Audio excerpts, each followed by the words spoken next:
Mirë se vini në Ditarin e orës 9 dhe pas pak do të ndiqni. Partia Demokratike kërkoi ngritjen e një strukture të posaçme me ndërkombëtarët për reformën zgjedhore në tryezën organizuar ditën e djeshme nga OSBE. Propozimi që përjashton deputetët zëvendësues të PD-s dhe LSI-s nuk bind ambasadorin Boshart. Lulzim Basha mbetet optimist për mbështetjen e ndërkombëtarëve ndaj propozimeve të demokratëve për reformën zgjedhore, ndërsa fajsoi Edi Ramën për dështimin e dialogut mes palëve politike. Rama refuzoi strukturën ndërkombëtare për zgjedhore, ndërsa fjalët e presidentit amerikan i ka marrë si aprovim që është në rrugën e dur. Këshilli i lartë i prokurorisë kualifikon nga gara për kryeprokuror Lulzim Allushajin, i cili nuk plotëson kriterin e eksperiencës mbi 15 vjet si jurist. Vion gara për Arta Markun, Olcion Çelajn dhe Fatjona Memçajn. Zonja dhe zotëri, mirëmëngjes, por i takohemi edhe sot me Ditarin e orës 9 në këtë transmetim të drejt për drejt. Në hapësirën informative në vijim do të keni mundësi të keni lajme dhe informacione shtesë nga aktualiteti në vend dhe jo vetëm si këto. Administrata amerikane publikoi transkriptin e bisedës së presidentit Trump dhe atij Ukraina Zelenski. Ma bëj këtë nder, thotë ndër të tjera Trump, teksa sugjeron verifikimin nëse Joe Biden ndikoi në mbylljen e hetimeve ndaj kompanisë ku punonte djali i tij.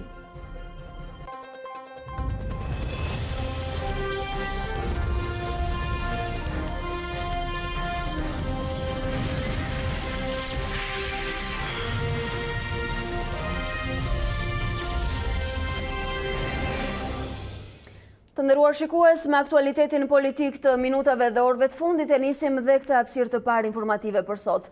Opozita shkoi në tryezën e reformës zgjedhore me një propozim konkret, atë të fuqizimit të ndërkombëtarëve dhe anashkalimin e deputetëve të rinj në kuvent.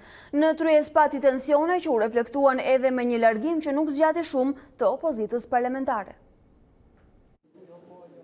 Në cilësinë e teknicenit, i Vikaso, sekretari i PD-s për çështjet zgjedhore, mbërriti ndër të parët në tryezën për ndryshimin e sistemit elektoral. Madje dhe para bashkëkryetarit të komisionit të posaçëm, Damian Gjiknuri, që pas shtrëngimit të duarve dhe buzëqeshjeve të fillimit, i kujtoi burgun. Asnjë komision që ka në përbërje dhe drejtim individ që duhet të ishin në burg për krime elektorale nuk gëzon legitimitetin për realizimin e reformës zgjedhore. Mbasi bëri të qartë se opozita nuk njeh legitimitetin e komisionit Hajdari Gjiknuri, që duhet të ndryshojë kodin elektoral, Kaso propozoi që reforma të kalojë në dorë të ndërkombëtarëve. Një strukturë e përbërë nga përfaqësues të organizmave ndërkombëtar, si OSBE, ODIHR, Bashkimi Evropian, Shtetet e Bashkuara të Amerikës, një përfaqësues i parlamentit monopartiak dhe një përfaqësues i opozitës së bashkuar. Sekretari i PD-s u largua, duke lënë pas tension mes maxhorancës dhe opozitës parlamentare. Ky e fundit në shenjë proteste braktisë përkohësisht mbledhjen. Doni të anashkaloni Komisionin e Reformës Zgjedhore, ju ftojmë që gjeni votat me ata që dohet pajtonin në hotel. Refuzimi i parë i formulës së PD-s erdhi nga vetë ambasadori i OSBE-s Bernd Boshart, i pyetur nga dy CNN. Nuk po e qeverisim ne këtë vend. Nuk kemi zgjedhur ne me votë këtu nga shqiptarët, ne sigurisht që mbështesim vendin. Pasi mblodhi grupet parlamentare, opozita u rikthye duke theksuar se nuk e braktisë reformën. Ishte shpërfillse dhe e papranueshme. Duhet kishin toleruar një person i cili mundohet të bllokojë procesin. Kemi 2 bashkëkryetar, jo 3 bashkëkryetar. Kjo është e papranueshme. Vit nga 2 orë ti vërdall, shikon gjithë lajmet se janë lajme dhe tani na vjen të mundohesh të justifikohesh, pse mungove. Edhe mos u merr me bashkëkryetarin ton. Bashkëkryetari toni, Partia Socialiste, do jetë Damian Gjiknuri, do apo nuk do ti. Por pavarësisht të gjithave, bashkëkryetari i Komisionit Posaçëm të Reformës Elektorale, Damian Gjiknuri, e quajti tryezën një sukses. Unë kuptoj tensionin që ka opozita jashtëparlamentare me opozitën parlamentare. Këto janë çështje përtej mundësive të një objektive për të rregulluar. Një gjë dua të them që për mua tryeza është një sukses për sinjalin e parë politik të dialogut. Por ambasadat kryesore mbështetën hapin e parë të demokratëve me praninë e tyre ndonse të shkurtër në Komisionin e Reformës Zgjedhore. Ambasada amerikane e quajti udhëheqësi të Lulzim Bashës këtë vendim duke theksuar nevojën për zgjedhje të lira nga shtrëngimi, trysnia politike dhe blerja e votës. Dialogun ndërpartijak e nxiti edhe ambasadori Luigi Soreka përmes një postimi në Twitter. Dialog politik për reformën zgjedhore dhe eksperiencimi situatës politike, tha ai, edhe pse braktisën tryezën vetë kreu demokrat mbetet optimist për mbështetjen e ndërkombëtarëve ndaj propozimeve të tyre për reformën zgjedhore. Sipas tij, faj për dështimin e dialogut politik ka Edi Rama. Lulzim Basha zgjodhi të dalë përballë medias si rrallëherë në orët e para të mëngjesit, në të njëjtën kohë kur mbahej tryeza e reformës zgjedhore. Ai përforcoi qëndrimin e opozitës së bashkuar për të mos e njohur Komisionin e Posaçëm të Parlamentit. I ashtuquajtur Komision Parlamentar për Reformën Zgjedhore nuk e ka legjitimitetin, sepse nuk është prodhim i një parlamenti legjitim. Propozimi i opozitës për një strukturë ekstraparlamentare me përfshirjen e ndërkombëtarëve, sipas Bashës garanton transparencë dhe gjithëpërfshirje, edhe pse në fakt në përbërje kërkohet të jenë vetëm PD dhe PS. Adysienen e pyeti krye opozitarin se çfarë bënte të ishte optimist, se opozita nuk u vënd, ishte e gatshme të votonte një reformë tek e cila nuk përfshihet. Po pse votat e kriminalëve në parlamentin e kaluar që ngritën duart për reformën drejtësi, si erdhën? I lindin zemër Mark Frokut që të votonte për reformën drejtësi. Bëjmë naivin tani. Prandaj kemi kërkuar rolin e komunitetit ndërkombëtar. Basha u shpreh i gatshëm të diskutojë për ndryshimin e sistemit, por tregoi nga duhet të niste puna e reformës. Financimit të partive dhe financimit të fushatave, ku ne kemi një propozim të qartë. Financim 100% publik dhe kriminalizim të çdo financimi jo publik. Kryedemokrati përsëriti qëndrimin e opozitës se dialogu po bllokohet nga Edi Rama, por u duk se kishte zbutur qëndrimin ndaj tij, ku shmangu një përgjigje direkte nëse në platformën e demokratëve për zgjidhjen e krizës kërkohet ende largimi i kryeministrit. Ai dhe Partia Socialiste duhet të reflektojnë për përgjegjësinë e thellë që kanë për të krizë të rëndë ekonomike, politike dhe sociale, t'i hapin rrugë vendit. Mirëpriti vendimin e Bundestagut gjerman për të hapur negociatat me Shqipërinë, Merita i mori për vete, Ramës i la përgjegjësitë. Ky dështim ka vetëm vullin e tij dhe ai duhet të përballet me pasojat për këtë dështim. Po ka qenë pikërisht insistimi i Partisë Demokratike dhe imi personalisht që ka hapur një tjetër hulli diskutimi edhe në mes në gjirin e më skeptikëve. I pyetur nëse ndan të njëjtën gatishmëritë Astrid Patozit për të bashkëpunuar për zgjidhjen e krizës, Basha shmangu emrat konkret, por dërgoi mesazhe në disa adresa. Është shtrirë për çdo person dhe çdo faktor që ndan qëllimet dhe objektivat tona. Nga ana tjetër, kryetaria e Lëvizjes Socialiste për Integrim, Monika Kuremadi, tha se prania në tryezë ka qenë për të dhënë mesazhin se integrimi është më i madh se sa interesat politike.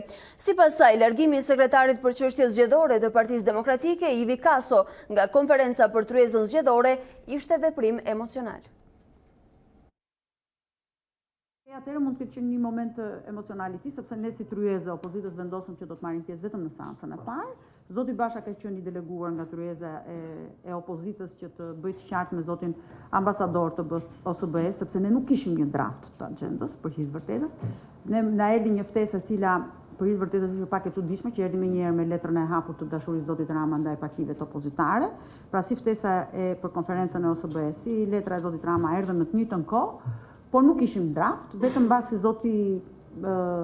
mbasi opozita mori vendimin që do të marrë pjesë, ne na u dërgua një agjendë nga zyrat e OSBE-s, që për mua mund të jetë proces teknik, por mund të jetë dhe mungesë serioziteti, sepse nuk mund dërgosh një konferencë për kryetarët e partive pa një agjendë, se për çfarë do të flitet dhe për çfarë do të diskutohet, pavarësisht se konferenca sot organizohen pafundësisht në gjithë Shqipërinë, duke filluar që nga bota ekonomike të tjera me radhë. Por ajo që dua të them është që prezenca jon atje ka qenë për të dhënë një sinjal, duke pasur parasysh që çështja e negociatave të Shqipërisë është shumë e rëndësishme se sa interesat politike të partive politike.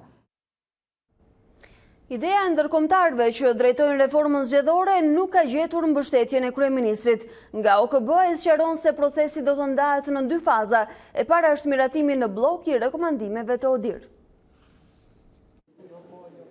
Në cilësinë e teknicenit, i Vikaso, sekretari i PD-s për çështjet zgjedhore, mbërriti ndër të parët në tryezën për ndryshimin e sistemit elektoral. Madje edhe para bashkëkryetarit të komisionit të posaçëm, Damian Gjiknuri, që pas strëngimit të duarve dhe buzëqeshjeve të fillimit, i kujtoi burgun. Asnjë komision që ka në përbërje dhe drejtim individ që duhet të ishin në burg për krime elektorale nuk gëzon legitimitetin për realizimin e reformës zgjedhore. Mbasi bëri të qartë se opozita nuk njeh legitimitetin e komisionit Hajdarit Gjiknuri, që duhet të ndryshojë kodin elektoral, Kaso propozoi që reforma të kalojë në dorë të ndërkombëtarëve. Një strukturë e përbërë nga përfaqësues të organizmave ndërkombëtar, si OSBE, ODIR, Bashkimi Evropian, Shtetet e Bashkuara të Amerikës, një përfaqësues i parlamentit monopartiak dhe një përfaqësues i opozitës së bashkuar. Sekretari i PD-s Por çfarë mendojnë ekspertët e zgjedhjeve për zhvillimet në tryezën e djeshme? Elona Gjylmi bisedoi me Ilirian Celibashin dhe Afrim Krasniqin. I ndjekim. Fillim të dialogut politike sheh eksperti i zgjedhjeve Afrim Krasniqi tryezën e së mërkurës për reformën zgjedhore dhe propozimin konkret me cilin PD u paraqit. Do thotë që është përpjekje opozite për të hyrë në sistem përmes mekanizmave që ai ka në dispozicion. Dhe mekanizmat që kanë në dispozicion janë përdorimi i faktorëve ndërkombëtar si urë lidhëse dhe si mundësi për dialog politik jashtë parlamentit. Pavarësisht se deri në arritjen e kompromisit do të ketë shumë punë dhe vështirësi sipas Ilirian Celibashit, ish ministër dhe kryetari i KQZ-s, e rëndësishme është që palët të ulen në bisedime. Të paktën të ulen dhe ta dëgjojnë njëra tjetrën dhe pastaj të vendosin ashtu sikurse ato kanë interesat e tyre. Në pritje që PD të detajojë propozimin e saj, të dy ekspertët ndajnë idenë se kompromis duhet edhe brenda dy opozitave. Vendimarrja në fund fare do jetë vendim parlamenti dhe për sa kohë që opozita kryesore nuk është parlament, është i detyruar gjë një kompromis edhe me pjesë të tjera të përfaqësuara në parlament. Partia Demokratike përfaqëson një peshë të rëndësishme specifike në skenën politike shqiptare dhe është shumë e rëndësishme që ajo parti tjetë e përfshirë dhe opozita e ashtu quajtur jashtë parlamentare tjetë e përfshirë në këtë proces. Sigurisht nga ana tjetër nuk mundet të injorohet fakti që Parlamenti shqiptar ka të përbërje që ka dhe kontributet e gjithë secilit antar të këtij parlamenti nuk mundet të injorohen. Krahas reformës elektorale, PD propozon të ndryshohet dhe ligji për partitë politike dhe ai për referendumet. Ne konsiderojmë të domosdoshëm Sekretari për çështjet zgjedhore në Partinë Demokratike, i cili u shndrua dhe në protagonistin e tryezës së djeshme të organizuar nga OSBE, zoti Ivi Kaso, është këtë mëngjes me ne. Mirë se erdhët. Mirëmëngjes, faleminderit për ftesën. Zoti Kaso, ishit ju personi që u zgjodh për të përfaqësuar Partinë Demokratike, më saktë edhe opozitën e bashkuar në tryezën e djeshme që u diskutuat shumë. Pse thatë se nuk e njihni komisionin ndërkohë që ulet dje në tryezë? Madje në krah kishit dhe zotin Gjiknuri, të cilin e keni akuzuar vazhdimisht dhe e keni kërkuar prapahekurave. Atëherë qëndrimi jonë në tryezë ishte i qartë dhe prania jonë në tryezë u bëhet ditur që në hapje të qëndrimit të fjalës time, por në një farë mënyrë shprehte qëndrimin e opozitës bashkuar, për cilin isha i mandatuar ta përcillen atë tryezë, dhe prania jonë atje në radhë të parë ishte përgjigje pozitive dhe me mirënjohje ndaj ftesës partnerëve ndërkombëtar, të cilët kishin thirrur tryezën dhe kishin adresuar dhe ftesat përkatëse krerëve të opozitës bashkuar. Ftesë të cilës në kuadër të mirënjohjes për përpjekjet e tyre të vazhdueshme për reformimin e kuadrit ligjor për sa i përket zgjedhjeve, por jo vetëm, ju jemi përgjigjur pozitivisht që në momentin që na është adresuar dhe jemi përpjekur që në tryezë të vim dhe të jemi konkret të paraqesim qëndrime të cilat suportojnë atë që neve e tham edhe me gojë dhe e ripërsërisim në çfarëdo lloj forumi që të jemi të ftuar, që opozita e bashkuar mbështet pa kushte një reformë të vërtet zgjedhore, pasi kjo, e pam edhe ditë të fundit, konsiderohet si një kusht i domosdoshëm për sa i përket hapave përpara në procesin e integrimit. Po flisim për një lloj suportimi të atyre konditave që keni parashtruar vetë ju. A prisni dhe a presupozohet të ketë suport nga palët e tjera të cilat duhet japin gjithashtu kontribut? Ditën e djeshme folet për një strukturë të re. A mund të na sqaroni pak më shumë se si e keni ideuar të strukturë? Atëherë, e rëndësishme është që palët bien dakord që reforma zgjedhore është një detyrë shtëpie e cila duhet marrë me seriozitetin maksimal për të plotësuar në mënyrë që kur të vi dita e provimit për hapjen e negociatave, Shqipëria të jetë gati. Shqipëria nuk mund të jetë gati dhe të paraqisë partnerëve ndërkombëtar, si Komisionit Evropian, Bundestagut, konkretisht i cili e kishte një nga kriteret, një detyrë shpije falso, një detyrë shpije të kopjuar, pra një pseudo-reform, e cila nuk adreson asnjë nga shqetësimet e zgjedhjeve, por përpiqet u hedh hy syve ndërkombëtarëve për të thënë që shiko se neve i bëm detyrat e shtëpisë. Këtë gjë e ka tentuar pa sukses nëpërmjet draftit të njëanshëm, të miratuar të shkruar nga ekspertë e Partisë Socialiste dhe të miratuar në Komisionin Parlamentar në mënyrë të njëanshme, Komisionin e posaçëm të reformës zgjedhore, nga Partia Socialiste, draft i cili u konsideruaj pa mjaftueshëm për të quajtur një reformë e vërtet zgjedhore që zgjidh problemet e zgjedhjeve në Shqipëri ose i adreson. Por ama elementët që paraqitët ditën e djeshme tingëlluan si kushte. Një kolege juaj nga mazhoranca ditën e djeshme tha se nuk jeni në konditat kur mund të vini kushte dhe nuk do të jetë tillë situata. Unë nuk do të parapëlqeja të përdorja fjalën kushte, nuk ishin kushte, ishin propozime reale dhe serioze për zgjidhje të vërteta. Ne ishim dje natë të tryez dhe jemi në vazhdimsi për t'i dhënë këtij vendi zgjidhje të vërteta, zgjidhje për cilat ka nevojë ky vend, zgjidhje për cilat ka nevojë procesi zgjedhor, zgjidhje për cilat ka nevojë në përgjithësi institucionet demokratike dhe funksionimi i tyre. Funksionim i cili ashtu si dhe procesi zgjedhor është në ditën e tij më të zezë, siç e tha dhe raporti OSBE-Odirit. Tani dy rrugë ka.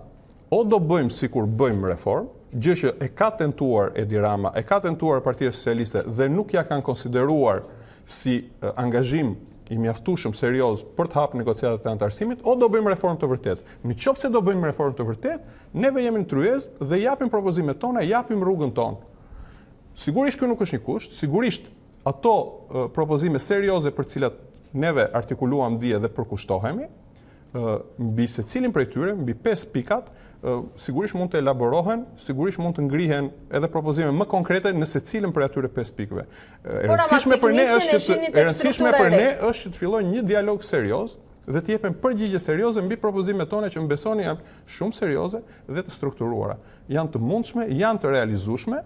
Neve përkushtohemi që në momentin e parë që mbi to fillon një diskutim serioz, të vëmë në dispozicion kapacitetet tona më të mira njerëzore për të filluar nga puna një orë më parë, për të mos humbur jo një ditë, por për të mos humbur një orë kohë, në mënyrë që kjo detyrë shtëpie të plotësohet me seriozitet për të qenë të gatshëm për provimin para hapjes së negociatave. Kjo është e rëndësishme. Pastaj modalitetet mbi forumin cilin ne përcaktuam, propozuam, që mund të jetë një komision, mund të jetë një tryezë e përbashkët, mund të vim çfarëdo lloj emri. Sigurisht ato janë për të specifikuar dhe sigurisht kjo do të bëhet në koordinim të ngushtë me partnerët tanë ndërkombëtar, shkallën dhe nivelin e angazhimit të secilëve, nuk mund ta përcaktojmë dot ne në propozim, neve sigurisht bëjmë ftesën, sigurisht ritheksojmë nevojën për të qenë ata prezent në çdo moment kyç të vendimarrjes. Megjithatë, edhe zoti Boshar ditën e djeshme ju bëri të qartë se vendimi është në duart tuaja, duke u lënë pjesë dhe palë të klasës politike e cila ka vendimarrje për gjëra si reforma zgjedhore dhe jo vetëm. Po sigurisht të dyja palët politike, neve nuk e kemi Nuk përjashtuar. mund të jetë gjithë garancia aty. Nuk mund të jetë gjithë garancia, po pjesa serioze e garancisë, e suportit qoftë nga epërsia morale e arbitrit, cilat dyja palët politike e kanë pranuar dhe të gjithë shqiptarët i njohin një autoritet pa diskutueshëm, pra arbitrin ndërkombëtar, qoftë ekspertiza me të cilin ata vinë dhe suporti që i japin kësaj ekspertize, është një aset shumë i çmuar, të cilin nuk mund ta lëmë në asnjë mënyrë jashtë forumit, tryezës, çfarëdo lloj kompozimi në cilin do të diskutohen zgjidhjet e vërteta për reformën. Sigurisht, kjo nuk është element i vetëm dhe i vetë mjaftueshëm, duhet angazhim serioz nga të dyja kampet politike, si nga parlamenti monopartiak, ashtu dhe nga opozita e bashkuar, angazhim cilin neve e kemi ofruar dhe për cilin garantojmë që do të jepet që në orët e para. Propozimet të dhëna nga ju mund të jenë shumë serioze dhe synojnë ndoshta një reformë mirëfilli zgjedhore ashtu siç ju pretendoni se duhet. Megjithatë, u duk se kryeministri kishte një tratativë për t'ju shmangur, duke thënë se është humbur kohë mjaftueshëm, ndoshta do të fillojë të marrë në konsiderat opozitën e re parlamentare.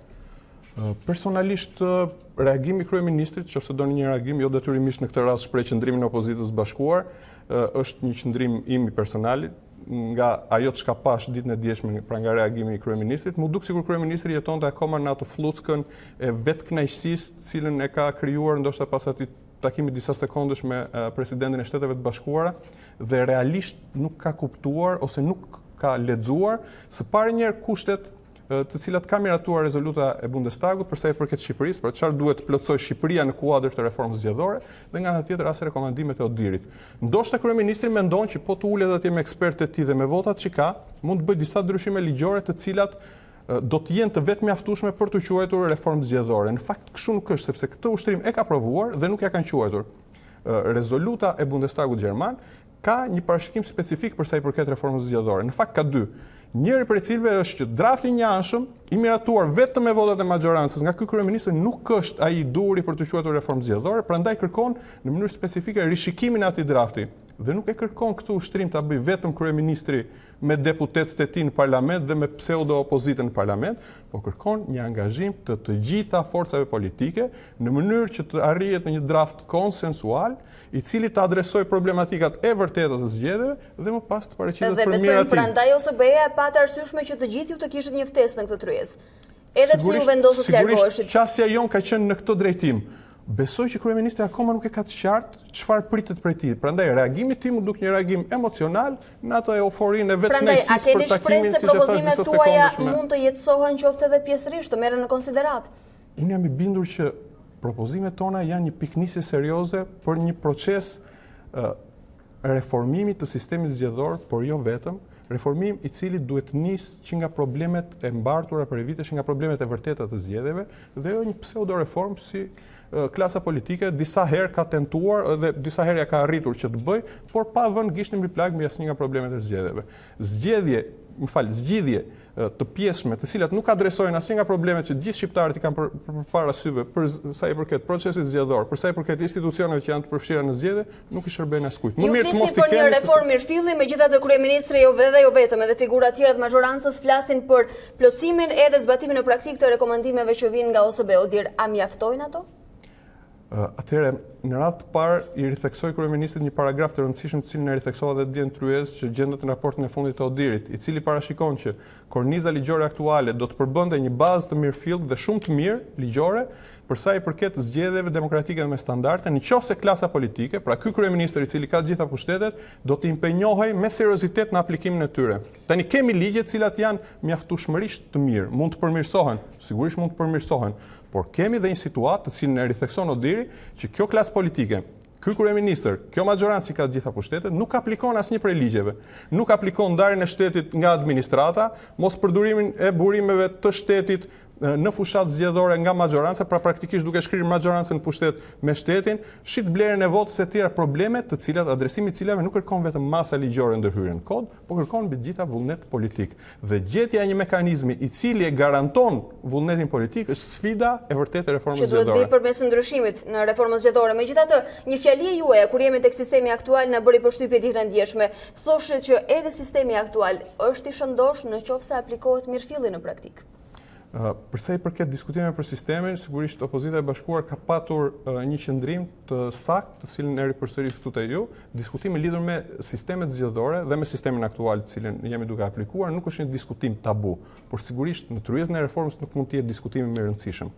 Pasi problemi më i rëndësishëm i zgjedhjeve në Shqipëri nuk është sistemi në këndvështrimin ton.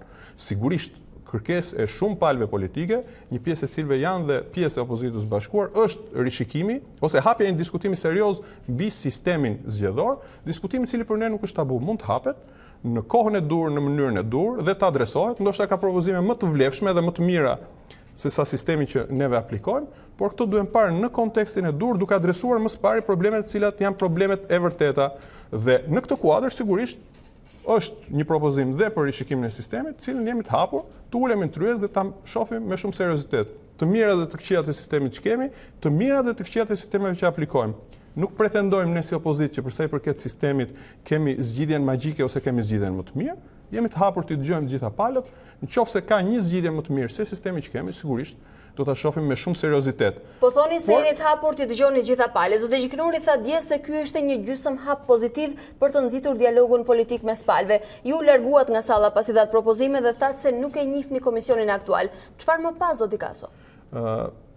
Sigurisht neve dham propozimin ton, qëndrimi jon mbi Komisionin e Reformës Zgjedhore, komisionin aktual është i qartë që komisioni aktual nuk ka asnjë lloj legitimiteti për të bërë një reformë të vërtetë zgjedhore. Është ky komision që për herë të parë në 2 dekada ka vrarë konsensusin historik të forcave politike të 2 kampeve opozitare, konsens i cili vazhdon që prej vitit 2000, kur historikisht në përfundim të ushtrimit të reformës zgjedhore ka dalë komisioni me një draft konsensual. Për herë të parë në 20 vjet është ky komision i cili ka dalë me një draft të njëanshëm, duke tentuar, siç e thash përpara, të hedhë hiç syve ndërkombëtare, gjë të cilën nuk ja arriti. Qoftë dhe vetëm për këtë fakt, jo duke mos diskutuar faktin që është produkt i zgjedhjeve të vitit 2017, cilat u diktuan gjerësisht nga krimi organizuar, po qoftë dhe vetëm për këtë fakt, legjitimitetin moral ky komision nuk e ka. Legitimitetin dhe balancimin e forcave politike në përfaqësim ky komision nuk e ka, pasi përbëhet vetëm nga antar, dominohet 100% nga antar të parlamentit të njëanshëm, i konsiderojmë të gjitha palët në atë komision si një palë të vetme, dhe prandaj zgjidhja që ne kemi propozuar është që parlamenti monopartiak të përfaqësohet në drejtim në forumin në cilin kemi propozuar me një përfaqësues dhe një përfaqësues nga parlamenti që ju e quani monopartiak dhe një përfaqësues nga opozita e bashkuar. A keni pasur dakordancën paraprake edhe nga aleatët e tjerë për këtë propozim? Sigurisht, gjitha qëndrimet që unë shpreva dje në Tryezë nuk janë qëndrime të mia personale, nuk janë qëndrime vetëm të Partisë Demokratike, janë qëndrime të konkorduara të opozitës së bashkuar. Më besoni, ka patur një diskutim serios për secilën prej 5 pikave të cilat ne e ngritëm si qëndrim, e parashtruam si qëndrim në Tryezën e dialogut dhe të gjithë aleatët kanë rënë dakord 100% për qëndrimet dhe për mënyrën se si këto qëndrime do të përcilleshin. Sigurisht ka qenë qëndrim i opozitës bashkuar dhe është qëndrim i tillë që opozit në këtë vend ka vetëm një. Dhe opozit nuk të bën mënyra se si ti vetë përcaktohesh në studio televizive, jam opozit me qeverinë ose nuk jam. Të bëjnë veprimet aktive në radhë të parë në kuvent, atje ku je i mandatuar që me veprime aktive ose me vot të demonstrosh qëndrimin tënd pro ose kundër iniciativave qeveritare. Gjë që kjo pseudo opozit në parlament nuk e ka bërë, pasi në mënyrë konstante ka votuar pro nismave të kësaj qeverie. Dhe mbi të gjitha, ajo e ashtu quajtur opozit parlamentar nuk ka asnjë lloj legjitimimi nga zgjedhësit. Pra nuk ka ardhur si produkt i një vullneti të zgjedhësve, po si produkt i një autopërcaktimi. Në fakt, duk sikur ditën e djeshme opozita e re parlamentare u intimidua nga prezenca juaj. Me thënë të drejtën, nuk e kam iden dhe nuk është se më intereson shumë kjo pjesë. Ajo që më intereson është të ritheksoj edhe një herë me forcë dhe kudo që ka mundësi angazhimin e opozitës së vërtet të këtij vendi, të opozitës bashkuar, për të bërë pjesë e zgjidhjes dhe jo pjesë e problemit. Duhet kuptojmë të gjithë, siç e kanë kuptuar dhe partnerët ndërkombëtar, mbi gjithë Bundestagu i cili e vuri si kusht reformën zgjedhore, që problemi për të reformuar thellësisht procesin zgjedhor në këtë vend, për mosbatimin e kornizës ligjore, e cila është mjaftueshmërisht e mirë, është partia në pushtet, është kryeministri i cili ka gjithë pushtetet, i cili edhe pse ka ligje të mira mbi Tryezë, ka zgjedhur që të mos i aplikoj këto ligje. Ka zgjedhur të intimidoj institucionet e pavarura të mos veprojnë mbi probleme zgjedhore. Neve japim zgjidhje dhe duam të jemi pjesë e zgjidhjes. Tani topi është në anën tjetër, i takon kësaj magjorance, këtij kryeministri të tregoj vullnet për zgjidhje dhe jo për të shkaktuar probleme. Pas këtij gjysmë hapje e la topin ande. Megjithatë, më thoni që të gjitha vendimet vinë në unison nga fronti i bashkuar opozitar. A janë dakord edhe aleatët tuaj të vegjël se sistemi në fakt nuk përbën problemin kryesor? Ata prej kohësh këmbgulin se problemi të qëndron tek sistemi. Aleatët tanë, unë e thash edhe më përpara në fjalën time, janë parti politike të cilat problemin e sistemit e kanë ngritur me forcë, qoftë në Tryezën e aleatëve, qoftë në Tryezat të tjera për sa i përket reformës zgjedhore ku kanë qenë të ftuar. Ne së bashku me aleatët kemi konkorduar që sistemi sigurisht meriton një diskutim serioz dhe jemi angazhuar për këtë diskutim serioz të cilin presim ta bëjmë në forumin e duhur pra në Tryezën, cilin ne kemi propozuar që duhet të adresojë gjitha shqetësimet e reformës zgjedhore. Lidhur me prioritetin e diskutimit, njëri diskutim ndaj tjetrit, një nga pikat tona, cilat i paraqitëm dhe dje në Tryezë, ishte që diskutimi sigurisht përpara se të fillojë mbi gjitha temat komponentë të reformës zgjedhore, duhet që palët bien dakord për të caktuar një rend prioritetesh, duke nisë nga më i rëndi te më i lehti, pasi sigurisht mënyra dhe qasja e vërtet e reformës zgjedhore nuk mund të jetë që të fillojmë nga problemet teknike.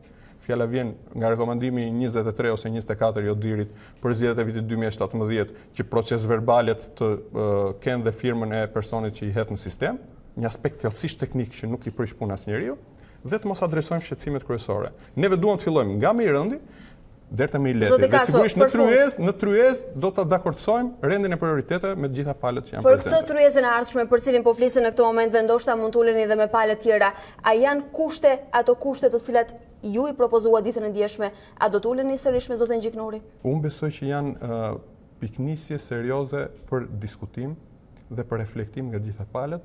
Janë propozime serioze, qëndrime serioze, për të cilat presim reagime serioze. Reagime serioze, të cilët kemi vërejtur që nga komuniteti ndërkombëtar kanë ardhur sinjalet e para pozitive, sigurisht do të ketë të tjerë dhe gjithashtu presim dhe nga pala tjetër reflektim serioz për t'i marrë vërtet në konsiderat.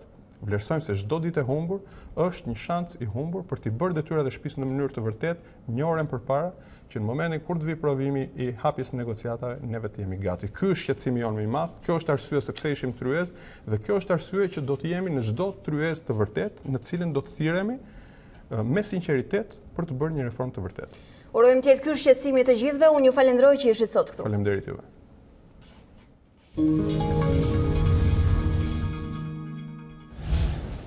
E ndërkohë që në Tiranë politika diskutonte për sistemin zgjedhor, në Shkodër Jozefina Topalli fliste për sistemin politik. Ajo krahasoi politikën e sotme me jetën e saj gjatë diktaturës, kur i hishin emrin dhe fotografin nga tabela e nderit duke nënvizuar ngjashmëritë. Pa i përmendur emrin, Topalli shigjetoi kryedemokratin Lulzim Basha, për të cilin tha se për të ruajtur karrigen dogji mandatet dhe bojkotoi zgjedhjet.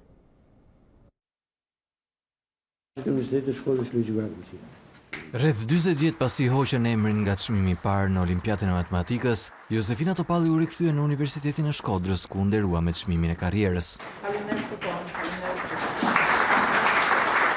Kam pritur mi 40 vjet marrë përsëri këtu, kësaj radhe për një çmim me emrin tim, dhe unë ju falenderoj. Ndërkohë që në Tiranë politika fliste për sistemin zgjedhor, në Shkodër ish kryetaria e parlamentit ju referua jetës së saj si rrëfim për të vënë theksin te sistemi politik. Kujtoj i matë që më thoshte, neve na kanë shpallur armiq të popullit. Si mendon se mund të lejnë të ndjekë studimet e larta? Sepse unë isha armik e popullit, unë prapë se nuk e kuptoja. Por kush mendon se historia nuk përsëritet, gabohet. Nëse sot guxon të thuash çfarë beson dhe kritikon shefin, përsëri armik mund të shpallin. Mund të thonë se je përsëri deklasuar, biles edhe kolaboracioniste. Qartësisht shigjetat e ish nënkryetarës së PD-s ishin drejtuar mbi kryetarin aktual të serisë blu Lulzim Bashën. Unë kur nuk e kisha parë në ëndër të bësha kryetare e parlamentit. Por kurrën e kurrës nuk mund të besoja se në liri vendi ynë të vunte nga mungesa e përfaqësimit, sepse dikujt për të ruajtur karrigen e vet i interesonte djegja mandateve dhe mos hyrja në zgjedhje. Kur unë fitova një eksperiencë të madhe dhe isha më kompetente se vite më parë më larguan. Kam hyrë në politikë kur koha ishte që të kualifikohesha. Më nxorë nga parlamenti kur kisha kompetenca dhe kualifikimet e duhura. Krijimi i forcave të reja politike, thot Topalli, është vetmja zgjidhje nëse forcat e vjetra do të refuzojnë të reformohen. Politika jonë është në krizë të thellë. Vendi është pa përfaqësim. Ekonomia nuk ecë, nuk ka as qeveri, as opozit. Ato kanë deformuar demokracinë e prisht. Ata ose bëjnë pazare, ose bëjnë shantazhe ndaj njëri tjetrit. Është më mirë të ikun 4 shahista e të rrinë shqiptarët këtu në vendin e tyre. Nëse forcat e vjetra politike nuk reformohen, ka vetëm një zgjidhje, një lëvizje të re, lëvizje për ndryshim. Për televizje shpresat i ka të rinj të shoqërisë. Këshilli i lartë i prokurorisë kualifikon nga gara kandidatin për kryeprokuror Lulzim Allushaj. Gara vion për Arta Markun, Olsian Çelën dhe Fation Memçajn. Eksperienca penalizoi Allushajn, i cili nuk përmbushte kriterin e 15 viteve punë si jurist.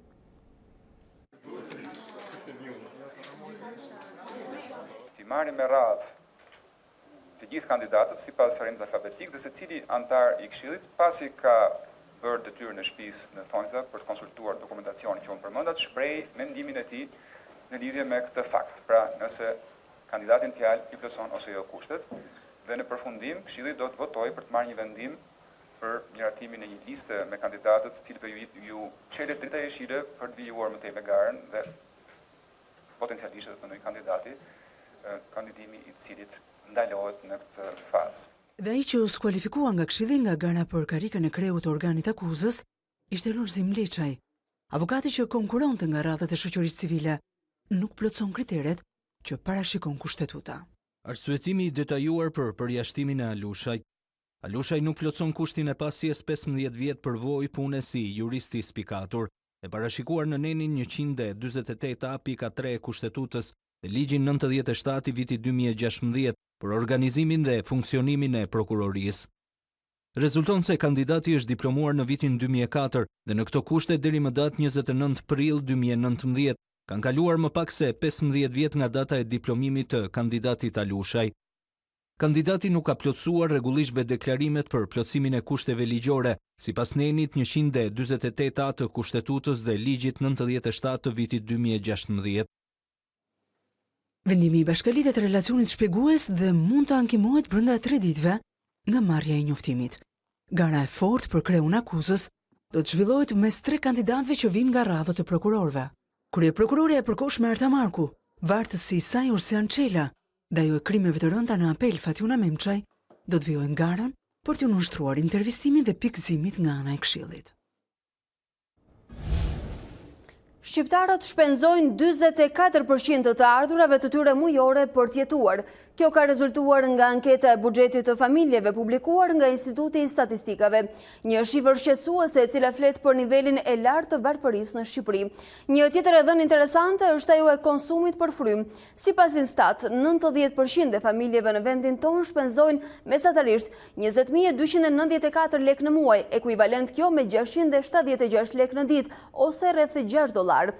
Me këtë shifër ato ndodhen afër kufirit të varfërisë të përcaktuar nga Banka Botërore për një konsum prej $5 në ditë për person, ndërsa vetëm 10% e familjeve në Shqipëri që konsiderohen edhe të pasurit shpenzojnë mesatarisht 60.987 lekë në muaj për frymë, ekuivalent me 2.032 lekë në ditë. Ndërkohë, shifrat e Institutit të Statistikave konsiderohen shqetësuese edhe nga dëshmitë e qytetarëve. Ata tregojnë se pavarësisht se punojnë, të ardhurat që sigurojnë janë të ulta dhe mjaftojnë vetëm për të ushqyer apo për arsimimin e fëmijëve. Shifrat shqetësuese të Institutit të Statistikave që dëshmojnë se 90% e familjeve shqiptare jetojnë për të ushqyer, konfirmohen edhe nga vetë ato. Kryefamiljarët tregojnë se pavarësisht se punojnë, të ardhurat që sigurojnë janë të ulta dhe ato shkojnë kryesisht për ushqim dhe për shpenzime të tjera emergjente si arsimimi i fëmijëve. Kemi të përditshme ushqime, po janë të shtrenjta çdo gjë. 500 që ikën. Për ushqime? Janë veti 5 brenda. Ne na 200 lekë marrim të gjithë. Edhe urdhrosa na delën për të ushqyer, për të mbajtur familjen edhe për të paguar dhe qiran me borxhe. Ne duam vetëm të ushqemi, të tjerat s'ja dalim dot. Marrim goxha, mund të harxojmë 100-120 sipas në muaj. Për ushqime? Për ushqime, më shumë, më pak. Për nevojat familjare, për fëmijët, më shumë. Po çfarë shpenzojmë? Kemi gjithë për fëmijët shkollë. Shkolla që është shumë e shtrenjtë. Statistikat e detajuara të Instat tregojnë se pas ushqimit, familjet shqiptare shpenzojnë më shumë për qira, ujë dhe drita, pasuar nga grupi transport dhe shëndet, ndërkohë për arsimin shpenzohet vetëm 3% e buxhetit mujor. Sa më shumë që një vend të shpenzojë për ushqim, aq më i varfër konsiderohet ai. Të dhënat e Eurostat e rendisin Shqipërinë në vendin e parë në rajon për nivelin e lartë të konsumit për të ushqyer me 44% të buxhetit mujor të familjeve, teksa në vendet fqinje dhe në Bashkimin Evropian kjo shifër është ndjeshëm e ulët. Ekspertët rekomandojnë masa urgjente. Shqipëria shpenzon më shumë se të gjitha vendet e tjera për të ushqyer. Sa më i zhvilluar të jetë një vend, aq më i ulët është ky tregues. Të dhënat e Institutit Evropian të Statistikave tregojnë se në vendin tonë familjet shpenzojnë 44% të buxhetit të tyre mujor për ushqim, ndërsa pas nesh në rajon renditet Maqedonia e Veriut me 43.3% dhe Kosova me 40%, ndërsa mesatarja e konsumit për ushqime në vendet e Bashkimit Evropian është vetëm 16%.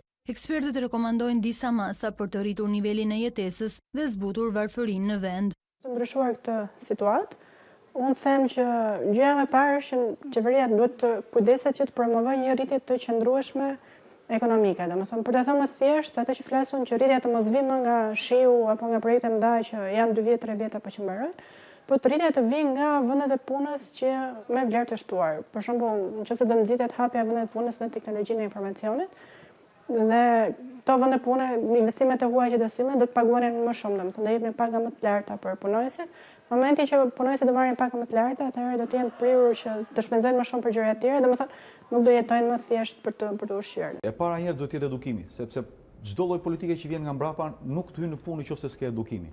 Ka plot kërkesë për digital marketers, për programues, por nuk ka të tillë të edukuar. Ndaj e para gjë është edukimi, prioritet edukimi. Dhe e dyta është politika për tregun e lirë. Ky treg ka nevojë të liberalizohet. Familjet shqiptare i sigurojnë pjesën më të madhe të ardhurave nga puna. Pagat në Shqipëri konsiderohen relativisht të ulta. Sipas të dhënave zyrtare, paga minimale është përcaktuar me ligj 26.000 lekë, ndërsa paga mesatare bruto vlerësohet në 52.000 lekë.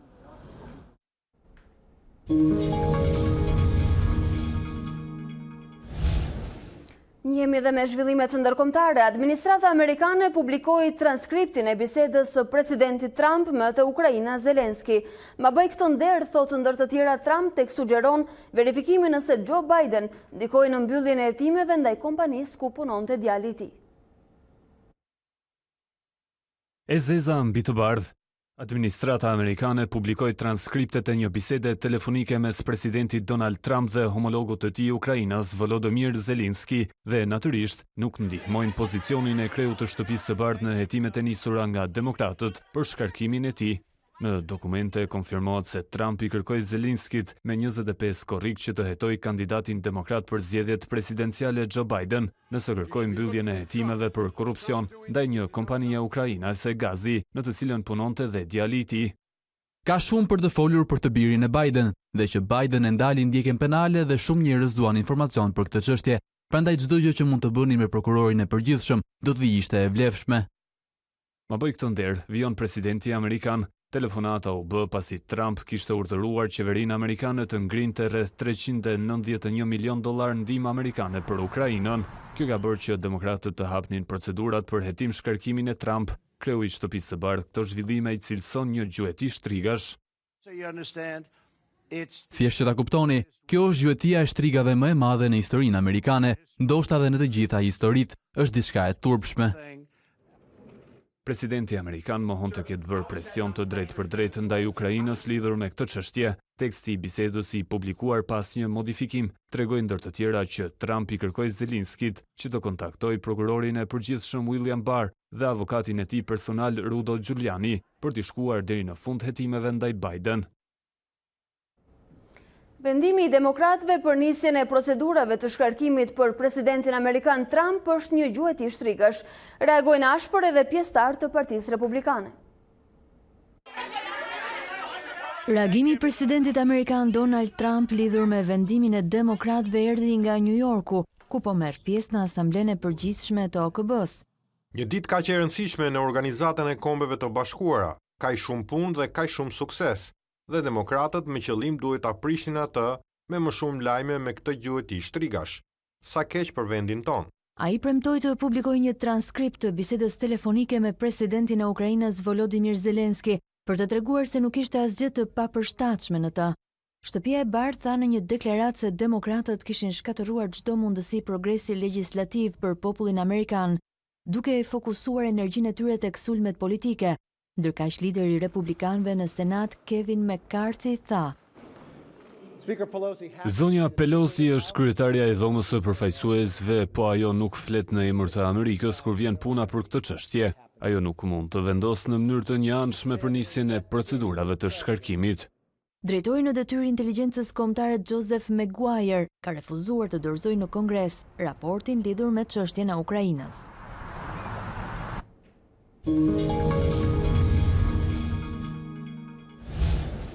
Shtohen misteret e vdekjes tragjike të Boris Tanchov, bullgarit që u shfaq si boksier në turneun e qytetit të Shkodrës. Miku i tij Ruslan Nikolov tregon se viktima u forcua nga trajneri personal të merrte një ampull me një substancë të panjohur para kësaj ndeshje. Ndërkohë familja e Boris Tanchov, i cili humbi jetën në ring ndërsa duelonte me identitetin e kushëririt të tij, kërkon dënimin e trajnerit, i cili shihet edhe si shkaktari i ngjarjes fatale për djaloshin 21 vjeçar. Familja konfirmoi se trajneri aratisur me urgjencë nga Shqipëria u dorëzoi 400 euro dhe 2 kartat e identitetit që boksieri i ri i përdorte. Tragjedia e djaloshit që duelonte në ring si boksier me një tjetër identitet i ngjason një afere korrupsioni dhe dopingu. Prindrit e Boris Stanchov akuzojnë në mënyrë të drejtë për drejtë trajnerin e djaloshit 21 vjeçar, Vencislav Georgiev, i cili pas ngjarjes fatale u largua menjëherë nga Shqipëria. Trajneri na solli 400 euro dhe 2 karta identiteti. E pyeta si është e mundur që djali im duelonte në ring me një tjetër emër. Mu përgjigj se nuk ishte në dieni të kësaj çështje, por ai ishte trajneri i djalit tim, Boris, dhe jo Isus. U thuan së bashku dhe trajneri e një boksierin që i në ring. E donte këtë sport dhe dëshironte të bëhej boksier profesionist. Më thoshte gjithmonë, babi do t'jemi lumtur, nuk e imagjinon në çfarë niveli jam. Ndërronte të bëhej si idhulli i tij, 2 herë kampioni i Europës, Kubrat Pulev. Nuk besoj se në moshë aq të re do të përdorte substanca. Edhe Isus Velichkov, identiteti i të cilit përdori nga kushuriri Boris në ring, komentoi ngjarjen dhe kërkon dënimin e përgjegjësve. Prej një viti, Boris i përdorte emrin tim. Më siguroi se nuk kishte problem dhe trajneri e dinte. E bënte sepse nuk donte të kishte asnjë humbje në ring në emrin e tij. Pas kësaj tragjedie shoh shumë parregullsi. Si u sigurua licenca në emrin tim, kur nuk jam marrë asnjëherë me boks, por me futboll. 3-4 ditë para duelit, Boris më erdhi në shtëpi, më mori kartën e identitetit dhe më tha se kur të kthehej, do të festonim së bashku. Familja e boksierit që humbi jetën gjatë eventit në Shkodër konfirmoi se ka njoftuar policin bullgare dhe çështja është nën hetim.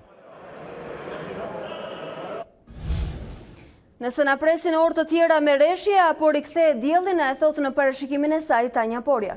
Mirëmëngjes Alba, mirëmëngjes shikues, A2CNN, në fakt deri pas ditë vonë, territori shqiptar mbetet kryesisht me kthjellime dhe vranësira në zonat jugore dhe reshje shumë të pakta, ndërkohë në qendër reshjet do të jenë më të dukshme. Veriu mbetet me vranësira dhe me reshje deri në orët e vonat pas ditës, kur presim që gjithë ky sistem e shira të zhvendoset drejt zonave lindore dhe gradualisht jashtë territorit të Shqipërisë. Sonte në mbrëmje dhe dita e nesme, por në vijim deri në fund të muajit pritet që moti të jetë kryesisht i kthjellët në të gjithë territorin shqiptar. Temperaturat sot, vlerët maksimale do të shënojnë në zonat jugore, pikërisht aty ku kemi dhe reshjet më të pakta dhe kthjellimet më të shumta, presim mbi 30 gradë Celsius gjatë ditës së sotme, ndërsa nga dita e nesërme, duke përfshirë dhe fundjavën, pritet një rritje graduale vlerave termike, pritet maksimume 31 apo 32 gradë Celsius. Ky është informacioni për ditën e sotme, pra rreth deri nga ora 5-6 do të na duhet që të mbajmë çadra zonat veriore dhe qendrore dhe më pak, shumë më pak në zonat jugore. Ne të falenderojmë për informacionet që solle dhe sot për ne.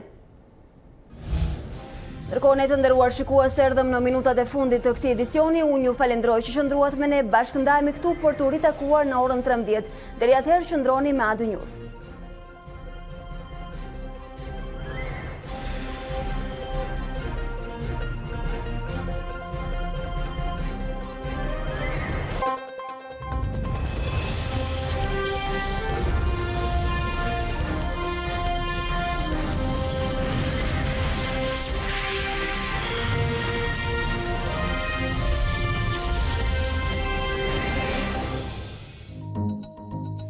Unë jam Alba Lishani dhe ky është Ditari në A2CNN. Për të parë të gjitha videot e Ditarit, klikoni subscribe.